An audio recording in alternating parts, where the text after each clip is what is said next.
All right, we are live. So, this is my first time doing a live stream on YouTube, and we're going to see how it goes. We're going to see how it goes. So, I posted earlier this week. I wanted to get the YouTube audience and people outside of Facebook more involved. I know that we have kind of been neglecting posting on YouTube. Um, so with this live stream, I'm hoping to be a little bit more involved and see a little bit more of everyone here. Because people from Facebook can come over to YouTube, but not everybody that's on YouTube or Reddit or wherever you guys are can come over to Facebook. All right. So you might have noticed the title of this podcast is the Caduceus Cast, and I did that to honor the day of the week that this is. Okay, so Wednesday, the ruling planet for Wednesday is Mercury, and Mercury is the same deity as Hermes. They're one's Roman, one's Greek. There really is no difference if you look at the mythology. There are some nuances, but that is what we're looking at here. And Hermes is the god of communication, of intellect, of speaking, of rationalizing, of logic. And I found that fitting because a lot of the times when I'm making videos or just talking about esotericism or magic in general, it is kind of, I do kind of rant and ramble and get on tangents about whatever's on my mind. That's kind of probably the direction that this will end up going. It'll probably be a bunch of nonsense, with sprinkles of me just getting out what I want to get out. Because not everyone every day wants to talk about this stuff. In fact, I do have some instances where, oh, hi, mommy. How is it going? I think, if I remember right, you are from Facebook. I don't know for sure. What? Hi, Banana. How are you guys? Long hair looking at. Yep, I got the long hair. I think it looks real wizard. I'm not gonna lie. Oh, this is cool. This is cool. Oh, thank you guys for joining. Thank you guys for joining. Um, howdy, howdy. um, yeah, I was just talking a little bit about how I like to get on tangents and rants and stuff, and sometimes people. I'm pretty open about what I practice, you know, and a lot of times I can just get on a roll with just almost vomiting out information because a lot of it, like especially for the tradition I sort of stay in, which is Hermetic Kabbalah, there's a lot of stuff that for you to understand one part of it, well you need to know about two or three other different things, right? So just for example, we're, we'll talk about Mercury, right? So Mercury, the sphere of Mercury is the eighth sphere in the Sephiroth. All right. To really understand, uh, understand the sphere of Mercury, you need to at least have a little bit of understanding of Netzack or Venus, and an understanding of how both of those work together, and then filter down into Yasad. Okay. What Mercury does is it takes the raw emotional input from Venus, from the sphere of Netzach, the emotional body, and it rationalizes it and dispenses it into forms that we can use. Okay, so they both work together really, really well, but the what a lot of people can get caught up in, especially like people like me. So I'm a Gemini. Mercury is my ruling planet. We can, we can. Hmm? Your ruling planet is technically the one that's your rising sign. Oh yeah, yeah. She said my girlfriend said that my ruling planet is technically the moon because of my rising sign, but what I can sort of get into is over rationalizing or over analyzing stuff, you know, and that is a danger when you invoke too much of Mercury. Like, okay, let's say you're doing a ritual that it uses a lot of Mercury correspondences. Okay, if you don't banish afterwards, if you don't do some kind of cleansing or purification afterwards, it's easy to get stuck in your head. Okay, there have been times where I've forgotten to banish, and salam. There have been times where I forget to banish, right? And then I go to sleep at night, I go lay down at night, and my mind will not stop racing. And usually I'm the kind of person who can fall asleep in like 15 minutes, you know? Well, that's great. And it didn't occur to me until later, oh, it's because I did this ritual or I did this invocation. You know, I need to expel the rest of this energy, you know? But another thing I want to talk a little bit more about Mercury, or specifically about Hermes, right?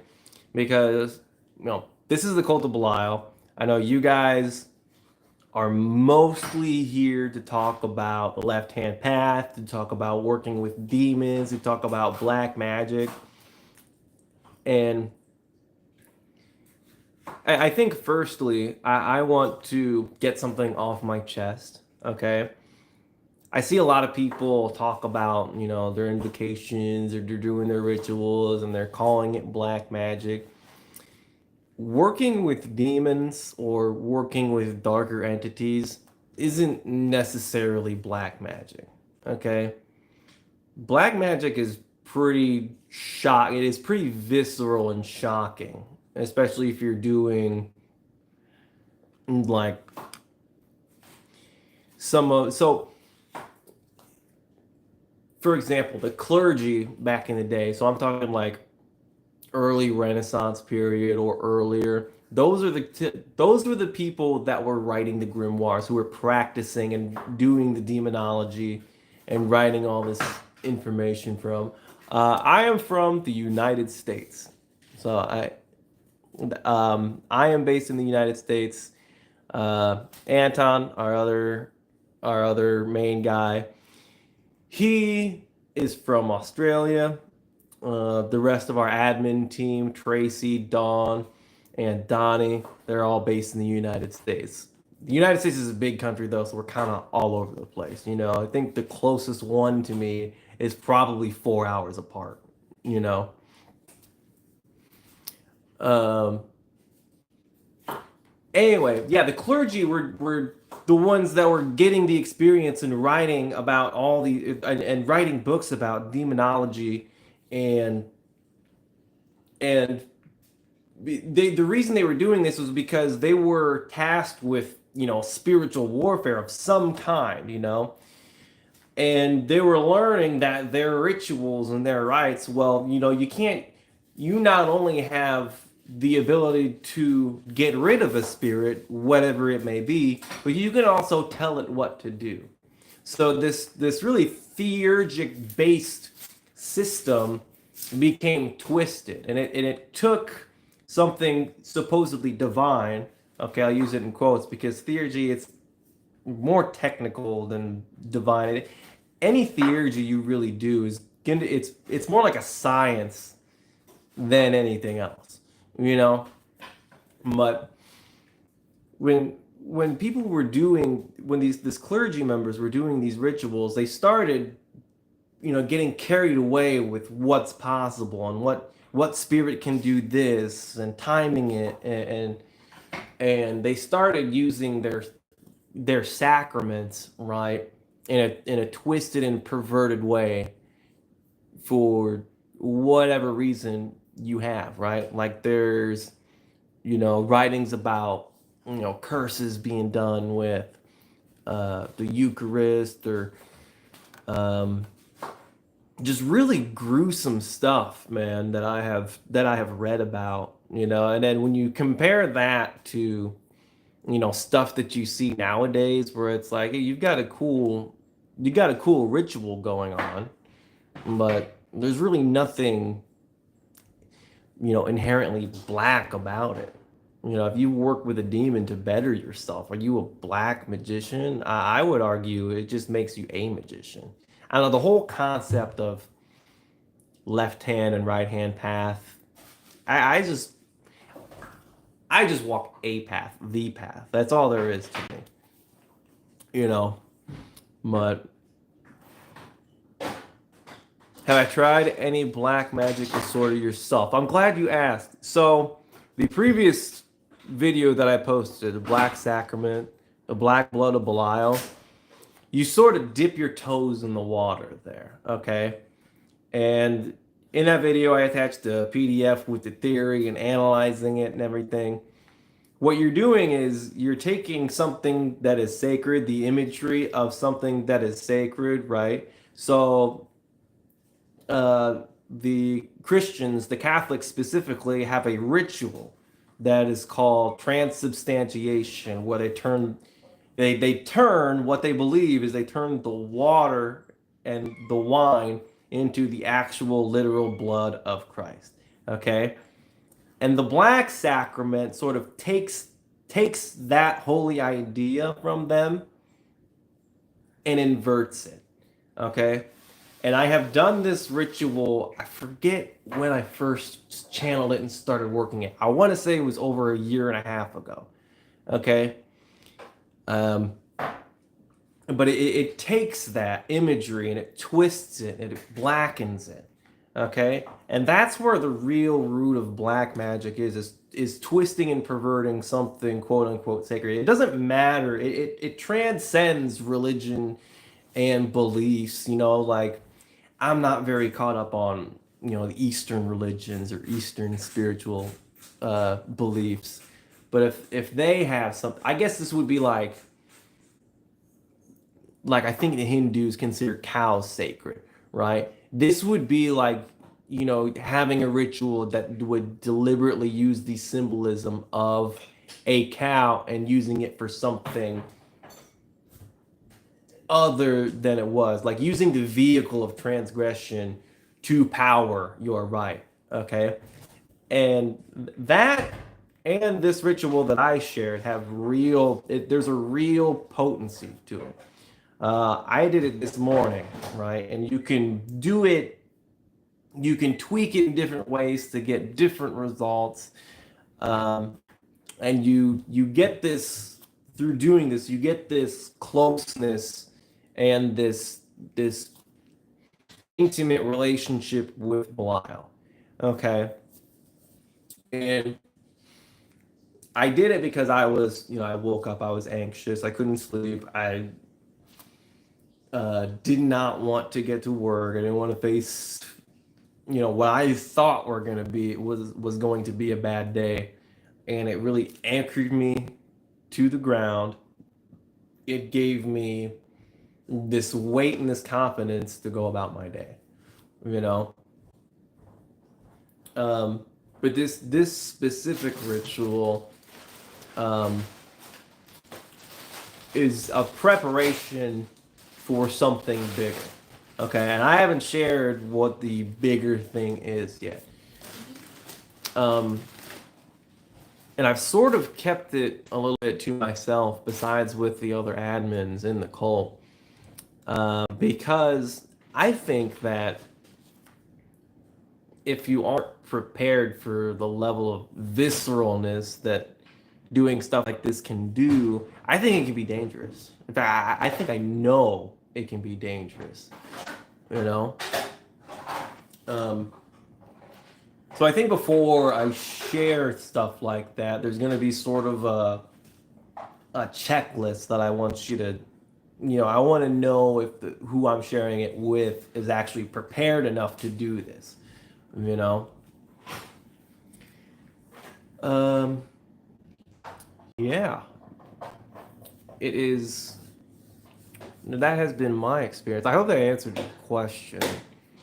Um, as far as like other kinds of black magic, like I know, gosh,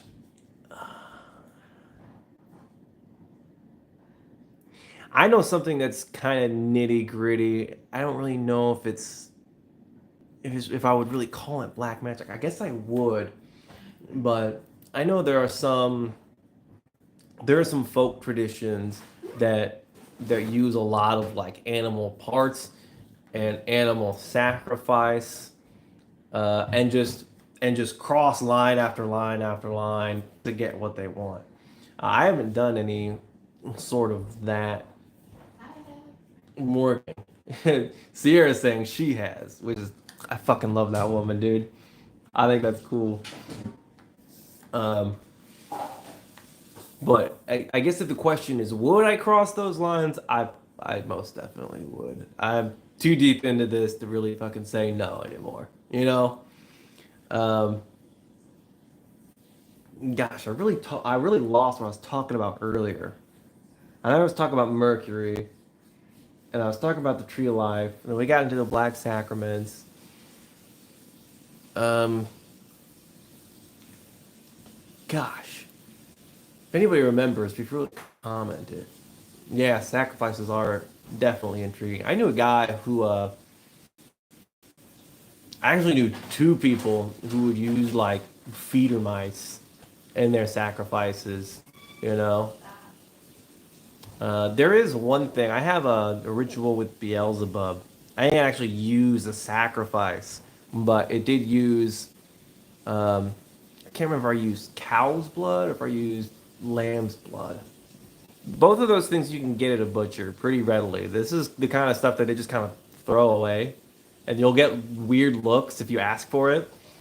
Um, but again, the intent was to blacken and darken a ritual that Beelzebub had taught me, and I'm the kind of person where I'm like, well, I gotta see if this works, you know.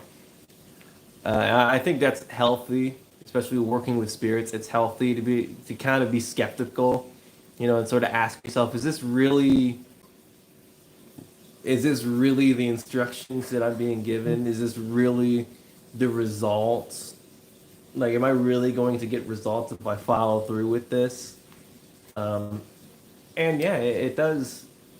It with varied results, you do learn how to discern spiritual communication by putting stuff to the test. Um, I think going forward with this live stream, um, you talked a little bit about the black sacraments. We talked a little bit about the tree of life. Um, we talk about black magic. And sort of tie all this stuff together. We posted over a year ago again that we were trying to develop a a secret order, you know, secret quote unquote. And the way that we have talked about this, I've got a rough outline of things for people of all walks of life, people who want to either start practicing magic and are looking for structure, or people who are currently practicing magic and want to get a little bit deeper into it, you know, get a little bit more serious. They want to get better at their craft, whatever that may be. Um, we were talking about making an order, and I have a rough outline. I'm trying to iron out the edges and get it all together to really start this thing going. And it's going to have to predominantly be online. Okay. I know that there are not enough people local to me for me to do kind of like lodge sort of thing. Um, but the way I was seeing this sort of pan out is having our online community, right? Give them like stuff that you need to do. We can fucking meet over, Zoom or Discord or whatever. every like 2 months or so, just to talk about our experiences, um, and just following a structure based around Hermetic Kabbalah, with the core of it being exploring these black sacraments. All right, because there's two that I have. There are going to be more. I don't believe that I am going to be the one that discovers this next one. Okay? And I think that if we started this and we grew together and we had a structure, right? And you were sort of we were all going through this journey together, and you got to the point where you're doing these rites, that whoever you are, you would be both smart enough and strong enough to, if you wanted to take this order, take our structure that we develop, and then start a local lodge and growing it from there. That is kind of the idea that I have in my head. That is what I see. Okay. Um, the only difficulty that I have is, one, there's a lot of changes coming to my life right now. Okay. Um, Pretty soon I'm going to be moving apartments. Pretty soon, uh, some other things are going to be happening to me. I know my job is relocating. That is one sort of block in the road for me, as far as like, I have having time to dedicate to this and being like, okay, I can sit down and do this and really line it out. Um, and then the other thing beyond that is, if I have the time, do I have the energy? Okay. And I guess that's really going to be up to you guys. If this is something that the community at large would like, um, then we will definitely start hammering it home. We will get this thing going. Um, but if it's something that I put a lot of time and effort into, and that the other admins put a lot of time and effort into, like I know Tracy has been there side by side with me, you know, helping me out as much as she can. And Sierra is right there by my side, helping me as much as she can, and I'm thankful. I'm very, very thankful. Um, but if we're gonna put all this time and effort into this and it ends up being a total dud, I would have rather had saved my time, you know. But again, if this is something that us in the cult of Belial want as a whole, uh, I can make a pledge to take it a little bit more seriously. Okay, well, because ultimately the cult isn't me. The cult isn't, you know a Facebook group or a YouTube channel. The cult is, followers of Belial. It is the lawless ones. It is the wicked ones. It is anybody with the spirit of rebellion, not just in their hearts, but in their mind and in their spirit. Belial's cult is those that aren't afraid to push boundaries, those that aren't afraid to dare, you know. And a lot of this stuff is going to be, um, at least what I have come up with. I think a lot of this may come to a surprise for people who are more left-hand path oriented, because part of what I have in mind is coming to terms with the idea of deity, and coming to terms with and having peace of mind as far as like religious trauma or anything like that, because those are things that are going to hold you back. um yeah, so that covers the order. What else do I want to talk about today? What else does anybody else want to talk about today? Hmm?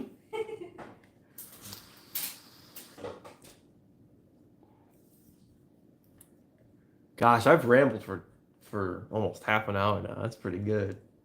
That's pretty dang good. I'll tell you guys what. Let's talk a little bit more about the archetype of Hermes. Okay, so Hermes in his mythology, okay, and this is kind of why I named this the Caduceus Cast. Hermes in his mythology wasn't really aligned to good or evil. You know, he was a psychopomp, which means he could go to Olympus and he could go to Hades, right? He took souls both places. That's part of his role. Um, there's a specific sort of archetype of Hermes called Hermes Chthonios, right? Which is this darker character of Hermes that we don't always see. You know, people think of Hermes, you know, god of medicine, of thought, of intellect, you know. But he's also a trickster spirit. There's a lot of stories in his mythology of him just being a troublemaker. Like a lot of his big ones are the trickster archetype that he embodies. Um, and a lot of his mythology with descending into the underworld mirrors what we do, especially in the left-hand path. It mirrors this soul searching that we do when we look inward, right? And we start uncovering things that we don't like about ourselves, our shadow. We start uncovering some really twisted parts of ourselves. And this archetype of Hermes is saying like that's okay. That's okay to be both of these things. That's okay to be whole and accept it, right? You don't have to be, you know, 100% dark and edgy, which is kind of cringy. And you don't have to be this love and light warrior that you see in a lot of places, which, by the way, I'm gonna say a little secret here. It's not too much of a secret if you know me. Those love and light kinds of people tend to be the more crazier ones. You know what I mean?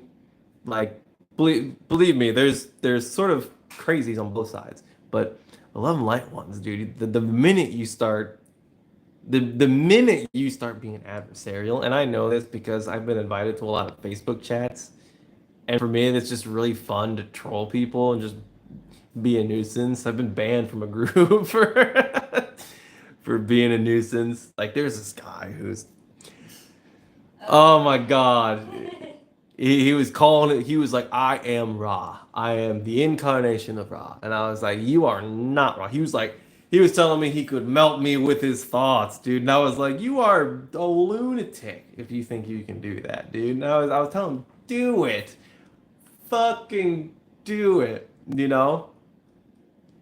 But it was like he was just trying to get underneath my skin, and I'm, you know, technically immortal. I forget what the term was, but it wasn't technically immortal. It was uh, something immortal. I don't know. It's this idea that, you know, if infinite realities exist, then he could just choose a reality in which he lives the longest life. You know, which I don't know how that works, but yeah, there's a lot of loonies on both sides. Um, but yeah, this archetype of Hermes Chthonios.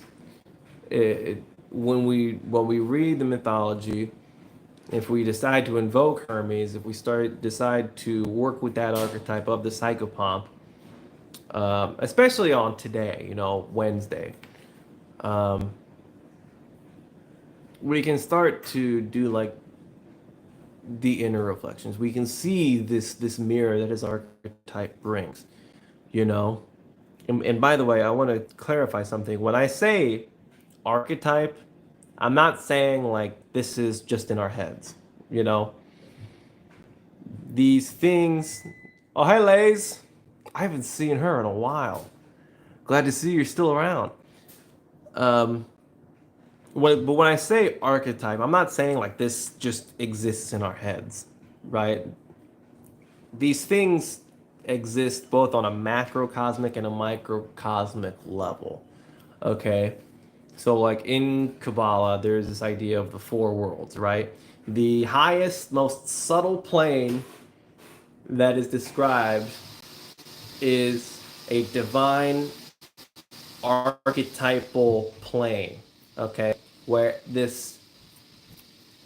where it only exists in this. Yes, may the king bless all of us. Thank you, Lace. Thank you. But in this divine world of archetypes, what exists is I I don't even know if I can explain it in words because the best the best that I can explain it, it would be like an archetype is the energy behind an idea or expression. Okay? So like the archetype of Hermes is what Hermes embodies. It is not the image of Hermes. It is not a literal uh, spirit like we would work with like lunar spirits, or if we were working with like a choir of angels or even planetary angels. Like those, an archetype is more subtle and above and broader than that. Okay, and it exists on a huge universal level, and it mirrors parts about us because we are also mirrors of this whole fucking weird thing that we got going on in the world. Um, but yeah, when we are exploring the archetype of Hermes, we're doing, let's say we're doing invocations, prayers, um, specifically for like shadow work, self-reflection. Um, we start to illuminate just a little bit more than we were before. Okay. And the energy of Mercury, the energy of Hod, all of that is really great at doing that. Okay. Yeah. All right. I think I've run out of stuff to talk about. So I'm going to hang out here for a little bit longer if anybody else decides to show up. And if you guys, let's say you guys are watching this later, do I have some experience with Leviathan? Can you talk about it? Personally, I do not have experience with Leviathan. That is an entity I have not worked with. I know that some other people I can bring on to talk about Leviathan. Um, that can be something we can talk about in the future. I would love to explore that a little bit more. The only thing I really know about Leviathan is Leviathan is this character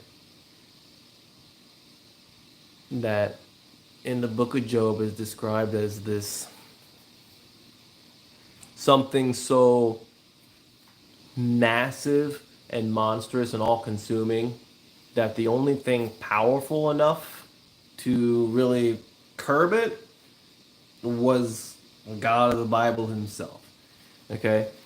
I know in uh, esoteric traditions, like in Satanism, I think Leviathan is one of the four sort of godheads. We see a mirror as far as like a massive serpent in Jormungandr. They're not really similar. Now, cure yourself. Well, that'd be interesting. I know that Leviathan. I've heard that Leviathan is really good with protection, and I'm not so sure about emotional stuff. But I would assume with his predominantly water element, he would probably be good at like healing inner wounds or stuff like that. As far as physical healing, I encourage you to find out. If you're intuition is telling you that yes, Leviathan can cure me, go for it. No, I would love to see if that's one of the many things Leviathan can do. What else do I know about Leviathan? See, when it comes to esoteric stuff, when it comes to witchcraft, when it comes to any of this stuff, dude, I so that when I started doing this stuff, I was practicing a lot more than I was reading about this stuff, you know. And I think at least for the past like 6 months, all my experiences and stuff, yeah, I've been in this period of like contemplation, where I really have to sit and digest all this work that I've done, you know, to analyze it. So the past 6 months has been me doing a lot of reading. Like I read a lot of Agrippa. I read Heptameron was kind of pseudo Agrippa. I read uh, Eliphas Levi. There's some other ones I want to read. Just digesting a lot of sort of the older traditions, and especially exploring more Kabbalistic traditions. I started reading about Lurianic Kabbalah, which Lurianic Kabbalah is really where we get a fleshed out idea of the Clifford. You know, they had to this so like in the 14th century, these guys, these Jews were wrestling with this idea that like, man, bad stuff keeps happening to us, and we don't know why. Surely we know that evil exists.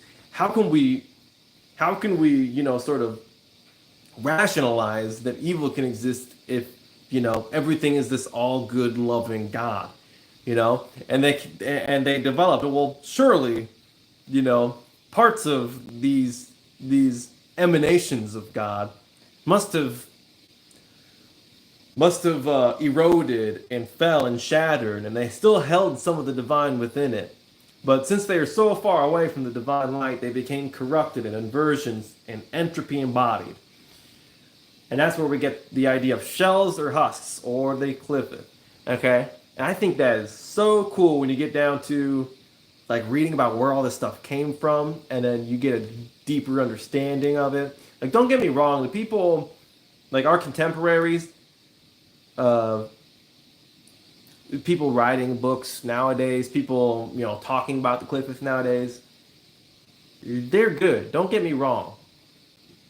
But when you get to like the root of it, you get this understanding that I feel like a lot of our contemporaries just do not have. They don't have the capability to do that. I don't even feel like I have the capability to explain away into words a lot of what I like intellectually know.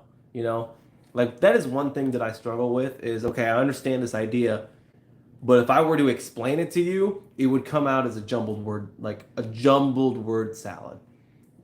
Especially as something as broad as Kabbalah and the Tree of Life and the Cliffith. I have tried. I've wrote a little bit about it. It's just it is hard, you know. And I think I'm better at writing than I am at speaking. Does anybody else feel that way? Because I feel like I can express myself better if I have time to sit down and write it than if I was put on the spot. Okay, hey, you got to talk about this right now. Like if I was talking about if I was talking about like even what I do for work, dude, a lot of it is just, well, I can show you how this works on a technical level, but can I explain to you how I know this or why this is or why we use these formulas instead of these formulas? I couldn't, you know. But yeah, Lurianic Kabbalah is where we get a lot of information from the Clifford from. And there's really really cool like 15th century heresies as far as like Judaism go. That I was introduced to that. I don't even remember how it happened. I think I was working a lot with, you know, these black sacraments, and I was sort of wrestling with this character that they have, you know. And there's not a lot of information about this character in either in books or in, you know, what people write about other occultists. So it was one of those things where I was like, well, I'm really interested in this. I really need to get this. I really need to understand this character, you know. And what I was reading about wasn't satisfying me. You know, I knew there was something more, and that is something that we will look at exploring further if we do decide to uh, do the order, especially if we try to do the order. Okay, man, man.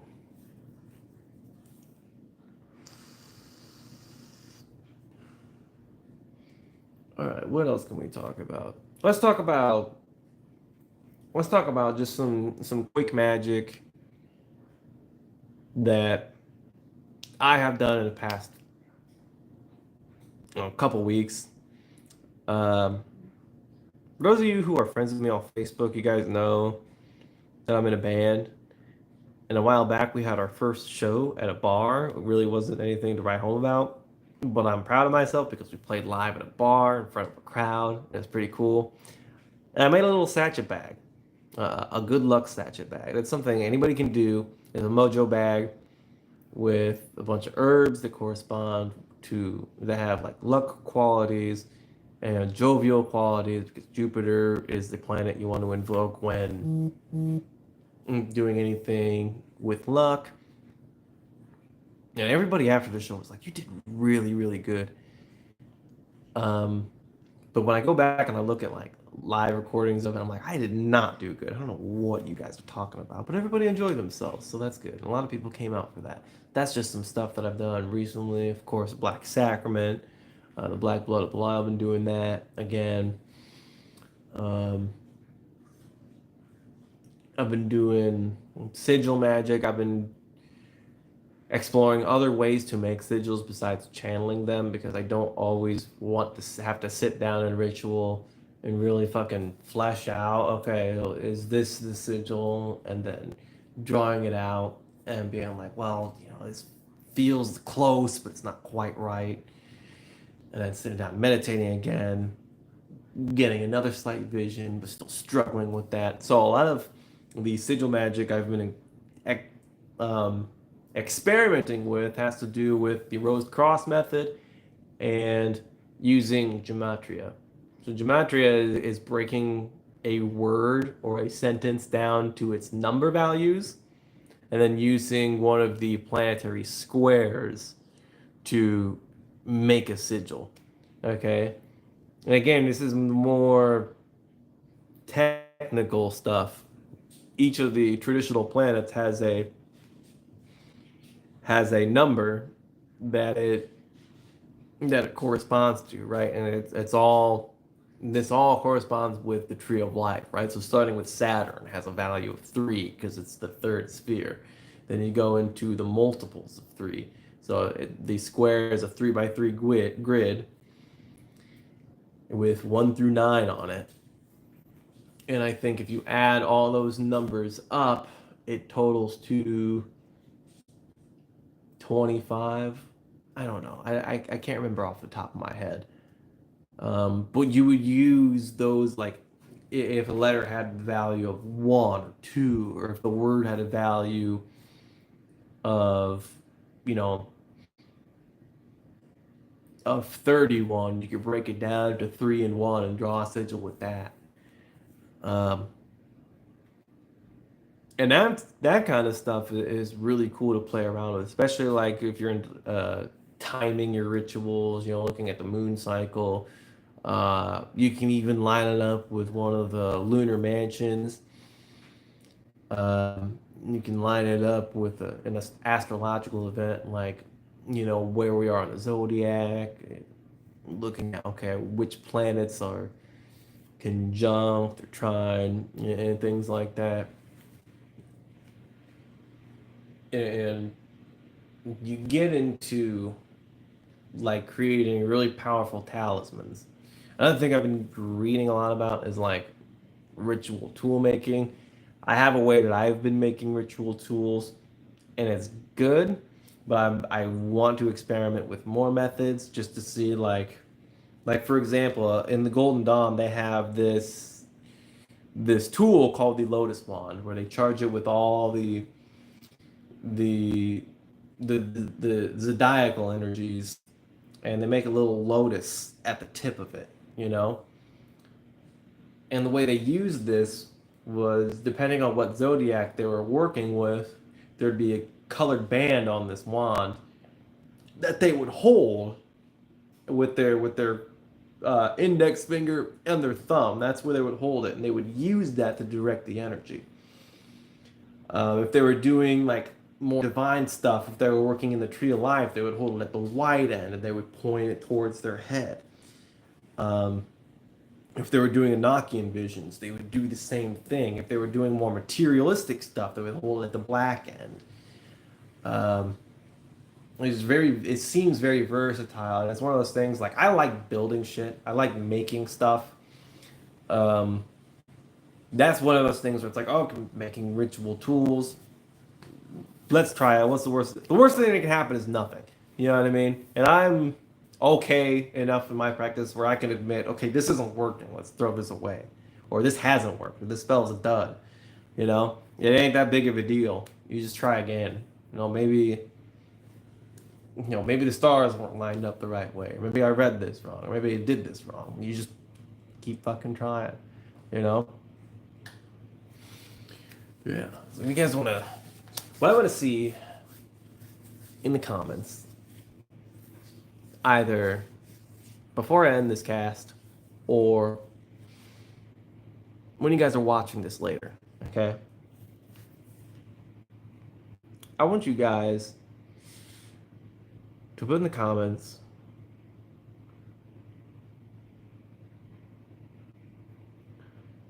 what kind of stuff comes to mind when you either read about Hermes or when you meditate using or implementing mercurial energies. That's what I want to hear about in the comments.